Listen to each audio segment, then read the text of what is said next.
अच्छा batches, after that आप देखें उसमें बिहेवियर में चेंजेस आती हैं। मतलब आप जब इंटरनल स्टेट को चेंज कर लेते हैं उसके बाद आपका डी स्टेज क्या है, you start to behave like that. आपकी बिहेवियर खुद के अंदर वो चीज़ इन्हांस हो जाती है, मतलब इन बिल्ड हो जाती है।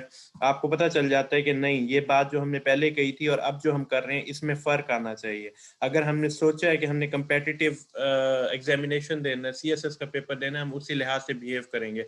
अगर हम तमाम प्रोडक्ट्स जो काम मार्केट में हैं, हम सारी कंपेटिटर सिर्फ 10,000 प्रोडक्ट्स बना रही है, हमने सोच लिया कि हम 20,000 या 30,000 का लैंडमार्क अचीव करेंगे, तो हम फिर उसी हिसाब से बिहेव करने लग जाएंगे। एक्टिव परफॉर्मेंस, आप अपनी परफॉर्मेंस में एक्टिवली वो चीज लेके आते हैं। अब यहाँ पे सेल्फ मास्टरी का कॉन्सेप्ट क्या है कि आपने you created the mindset and later you started to perform like that. तो आप एक्टिविटी परफॉर्मेंस, अपनी एक्टिविटी के अंदर वो परफॉर्म करते हैं जो आपने डिसाइड किया हुआ है, और उसके बाद आपका क्या बनता है, रिजल्ट बन जाता है। मतलब आपने अब जो चीज सोचा था उस पर काम किया, later you got the result. जब आप रिजल्ट्स की बात करते हैं उस वक्त आप ये देखें कि आप वापस पहले स्टेज पे आते हैं कि environment, the world we live in, कि आप फिर उस इन्वायरमेंट के अंदर वो चीज इन्हांस कर देते हैं। अब तमाम की तमाम प्रोडक्ट, इसकी एग्जांपल वही वाली है जैसे हम पहले बार बार पिछले लेक्चर में ले रहे हैं कि तमाम प्रोडक्ट्स, तमाम कंपनीज क्या कर रही थी, सिर्फ और सिर्फ कीपैड मोबाइल दे रहे थे।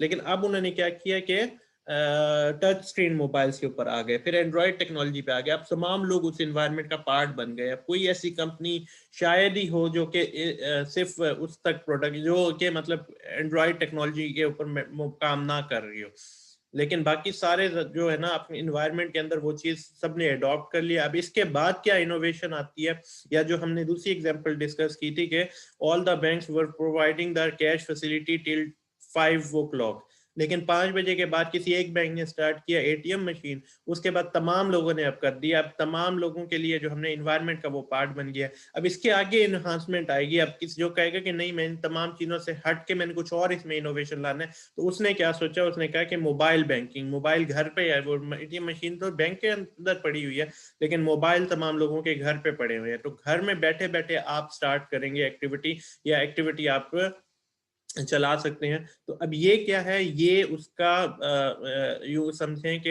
एक एक सोच है कि भाई हम इस तरह काम करते हैं। ठीक हो गया, तो ये इन्वायरमेंट का पार्ट बन जाता है। ठीक हो गया। उसके बाद है सेल्फ मास्टरी प्रोसेसेस, यानी किन किन प्रोसेसेस को अचीव करने के बाद या प्रोसेस के बाद हम कह सकते हैं कि ये सेल्फ मास्टरी आप अचीव कर सकते हैं। There are number of self mastery processes, tools and technique that change leaders can use to improve both their self management and personal transformation skills.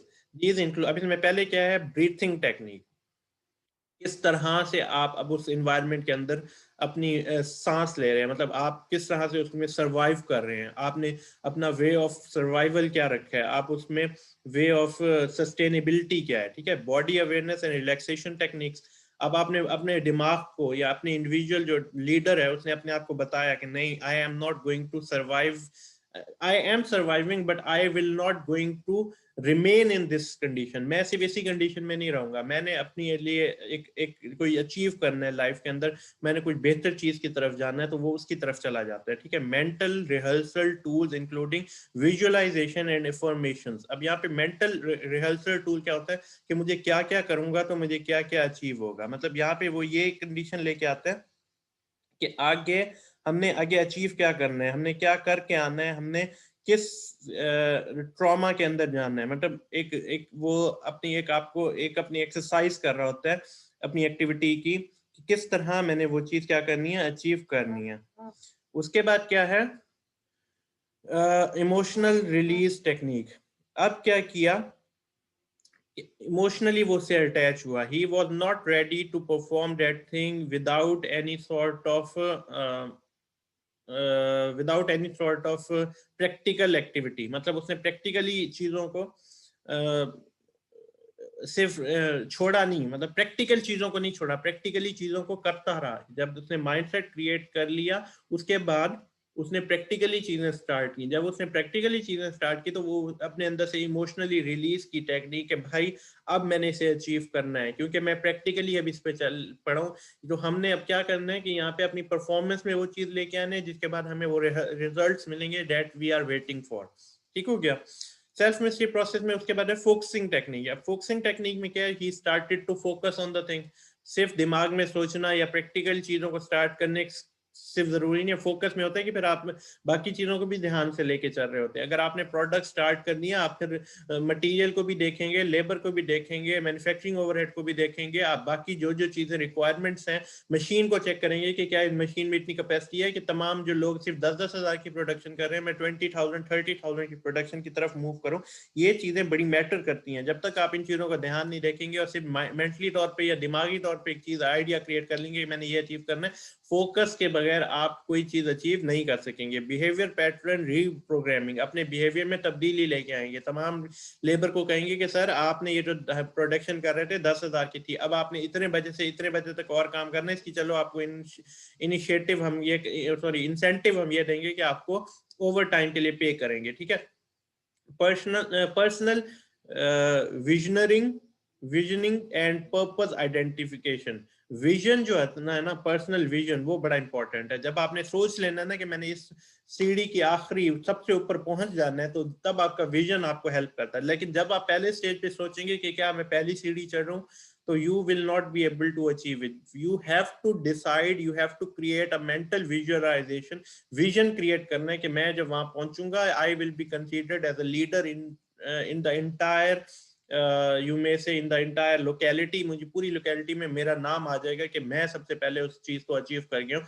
वो विजन आपको हेल्प करता है। पर्पस आइडेंटिफिकेशन, मकसद क्या है वहां पे पहुंचने का, कि you want to enhance, you want to develop something, you want to move towards the development। ठीक है।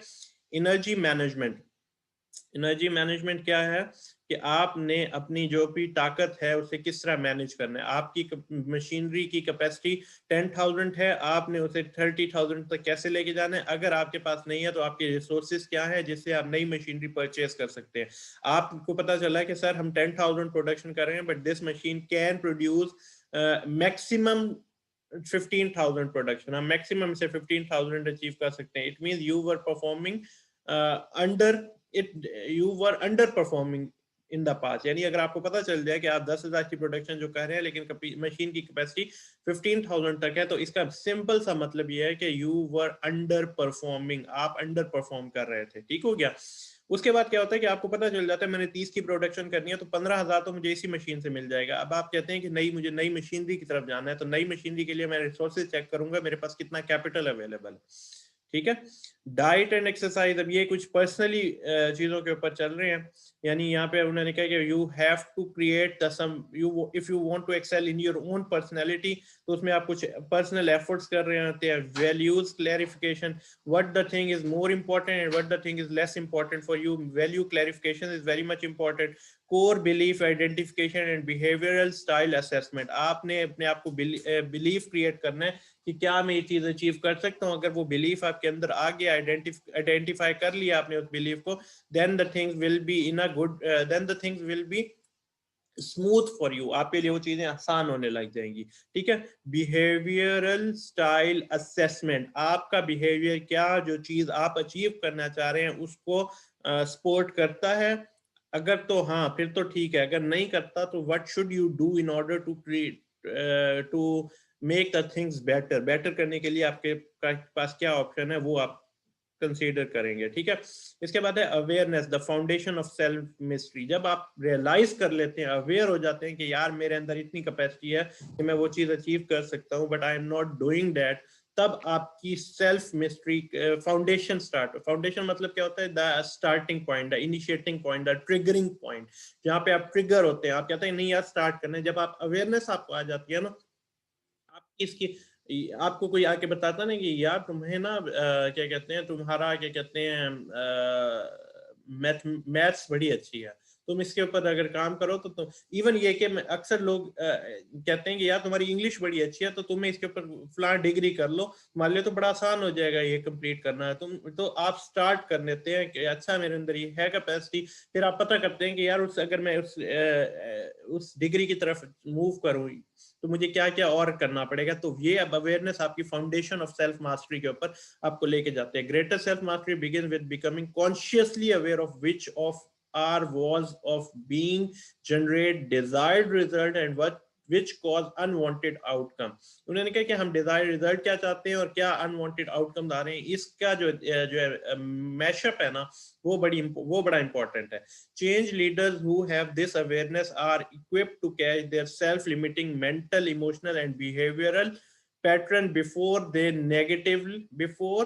negatively influence critical change activities। यानी जो चेंज लीडर्स होते हैं ना जिनसे हम एक्सपेक्ट कर रहे हैं कि they will bring the change in the society, वो हमेशा अवेयर्ड होते हैं। Awareness are equipped to catch their self limiting mental, emotional and behavioural pattern before they negatively influence critical change activities. इससे पहले कि वो नेगेटिव एक्टिविटीज में जाएं या अपने आप को मॉडिफाई ना कर सके, बेहतरी की तरफ ना जा सके, उससे पहले उन्हें सेल्फ रियलाइजेशन हो जाती है, अवेयर हो जाते हैं कि we may create the change. ठीक हो गया। उसके बाद है plus knowing their effective internal state give them a better chance of intentionally producing them, specially during important planning sessions और डिजाइन मीटिंग। अब उसमें जब उन्हें अवेयरनेस हो जाती है ना फिर इंटरनल स्टेट भी उन्हें हेल्प करता है तो कि बेटर इंटेंशनली वो चीजों को बेहतर परफॉर्म कर सके। From victim to full contributor. Victim का होता है कौन सा होता है कि भाई मुझे तो चांस ही नहीं मिला, भाई मेरे पास तो अपॉर्चुनिटी ही नहीं दी गई, मुझे अगर ये हो जाता तो ये हो जाता, अगर ये चीज। जब विक्टिम आप अपने आप को बनाते हैं ना then you will not going to achieve anything. आपने पहले ही स्टेज पे ये डिसाइड किया कि there was a certain activity that is the cause of my failure, that's why I am not in such a situation to achieve something. अब आपने क्या किया, आपने विक्टिम स्टेज को छोड़ना है, आपने विक्टिम स्टेज से निकलना है। उसके लिए बेहतर ये है कि आप start to contribute करें। For many change leaders, the fact that they create their own experience of reality based on how they see the world is difficult to accept, for it means that they are responsible for their own reaction, behavior and result। उन्हें जब realize हो जाता है ना कि हमारी कसूर है, मैं अगर जब तक दूसरों पे blame करता रहूंगा I am not going to achieve something successful in my life, तब उनके लिए problem create होती है। जब वो decide कर लेते हैं कि no, the others are not responsible for my activity, तो फिर क्या होता है कि चीजें बेहतर होने लग जाती हैं। ठीक है। That they are somehow a victim of external forces around them। अच्छा यहाँ पे कुछ ये भी कंडीशन आती है, it is much easier for them to assume that they are not responsible।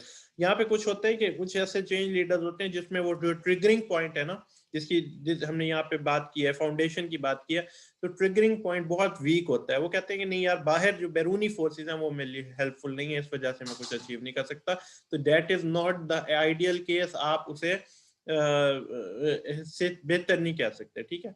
Walking the talk of change, walking the talk of change, the most important change leadership role is for leaders to walk the talk of change। यानी बात करें कि हम तब्दीली कैसे ला सकते हैं, to model the transformation that they are after in the organisation.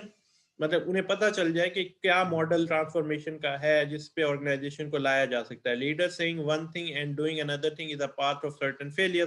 कुछ कभी कभी ऐसा होता है कि लीडर बात कुछ करता है करता कुछ है, ये भी एक फेलियर की रीजन है। It breeds disturb and dissension, increase employee resistance and damages all hopes of building employee commitment for the transformation। जब ऐसी कंडीशन होती है ना कि बात कुछ और काम कुछ करने, तो आपके जो सबऑर्डिनेट्स होते हैं they are not happy with you. वो कहते हैं यार इस बंदे की क्या है भाई, अभी यहाँ पे आपको कहा कि आपको आपके सामने बड़ी बड़ी बातें बोल रहे हैं, but in the practical sense this person is not going to do anything. इसने कुछ करना नहीं है, ये आपको सिर्फ सुहाने ख्वाब दिखा रहा है, बाग दिखा रहा है, इसने करेगा कुछ नहीं। Culture and mindset is very much important. जिस कल्चर में हम रहते हैं वहां पे जब तमाम लोग इर्द गिर्द आपके छोटी से, आप एक लोकेलिटी में थे जिसमें तमाम के तमाम फॉर एग्जांपल एक छोटे छोटे घरों में रहते थे, the first person moved on, उससे आगे बढ़ा, उसने अच्छा सा घर बनाया, अपनी पढ़ाई की, जॉब हुई इस तरह के कोई, या बिजनेस स्टार्ट किया, उसने अपना मूव किया, दूसरा पर्सन मूव करके निकल गया, तीसरा मूव कर गया। तो अगर let's suppose there was a 10 house in one locality, 9 जब मूव कर देंगे ना, तो वहां पे कल्चर क्रिएट हो जाएगा कि आप पढ़ोगे and you start to perform the business, और आप आगे इनहांस करते हो, मूव कर जाते हो। तो जो 10वां घर होगा ना, उस कल्चर के अंदर रह के उसका भी माइंडसेट वैसे बनेगा। वो कभी नहीं कहेगा कि मैं इसी जगह तक ही रहूंगा और मैंने कभी आगे नहीं बढ़ना। That person will start to think. तो कल्चर और mindset is a very much, culture and mindset has a very strong bonding with each other. एक दूसरे के साथ बड़ी स्ट्रॉन्ग बॉन्डिंग है। Culture is to organization as mindset is to individual. Culture organization के लिए होता है और माइंडसेट क्या होता है, इंडिविजुअल के लिए होता है। Culture is the sum of all individual mindset rolled into one set of common agreement. तमाम लोग जब एक चीज को मुत्तफिका तौर पर उस पर सोचने लग जाते हैं तो वो क्या बन जाता है, कल्चर का पार्ट बन जाता है। Within culture lies the organization core values, it norms and operating principle, its myths and stories. अब उसमें क्या होता है कि कल्चर के अंदर हमने कोर वैल्यूज को आइडेंटिफाई करना होता है, उसकी नॉर्म्स ऑपरेटिंग प्रिंसिपल को करना होता है, इट्स मिथ्स एंड स्टोरीज को कंसीडर करना होता है। मतलब क्या क्या चीजें इस कल्चर के अंदर चल रही हैं, उसको लेके अपने माइंडसेट को बनाना होता है। Culture is the way of being of the organization, exerting influence over the people's moral and spirit। Cultural से ही लोगों की मतलब इन्फ्लुएंस करता है वो लोगों के मोरल और स्पिरिट को। इंडिकेटर्स ऑफ कल्चर, कल्चर के क्या इंडिकेटर्स हैं? We talk of the indicator of culture such as leadership style, कि इस कल्चर के अंदर लीडर्स किस तरह, किस लीड, ऑटोक्रेटिक स्टाइल है, डेमोक्रेटिक स्टाइल है, ब्यूरोक्रेटिक स्टाइल है। कुछ लीडरशिप स्टाइल्स है जो अपने मैनेजमेंट में पढ़े हुए हैं। सेंट्रलाइज लीडरशिप है, ये डेमोक्रेसी है। सेंट्रलाइज लीडरशिप में क्या होता है कि एक सेंटर में ही लीडर डिसाइड करता है कि हमने ये करना है, बस बाकी सारे उसे फॉलो करते हैं। अगर उसकी पॉसिबिलिटी हो या ना हो, कोई उसमें कंट्रीब्यूट नहीं कर सकता। जबकि ब्यूरोक्रेसी में क्या होता है, सॉरी डेमोक्रेसी में क्या होता है कि तमाम लोग कंट्रीब्यूट करते हैं। There is no centralization. Decentralization का कॉन्सेप्ट होता है, लीडर तमाम सबऑर्डिनेट से पूछता है भाई ये काम करने, आप अपना इनपुट दें, आप बताएं, आप बताएं, आप बताएं। तो जिससे क्या होता है कि तमाम लोग एक्टिवली पार्टिसिपेट करते हैं। कम्युनिकेशन पैटर्न आपने किस तरह रखा हुआ है, अपवर्ड कम्युनिकेशन रखा है या डाउनवर्ड कम्युनिकेशन रखा है? अपवर्ड कम्युनिकेशन का मतलब क्या है कि लोअर लेवल से अपर लेवल तक कम्युनिकेशन होती है किसी भी प्रोजेक्ट या किसी भी एक्टिविटी के बारे में।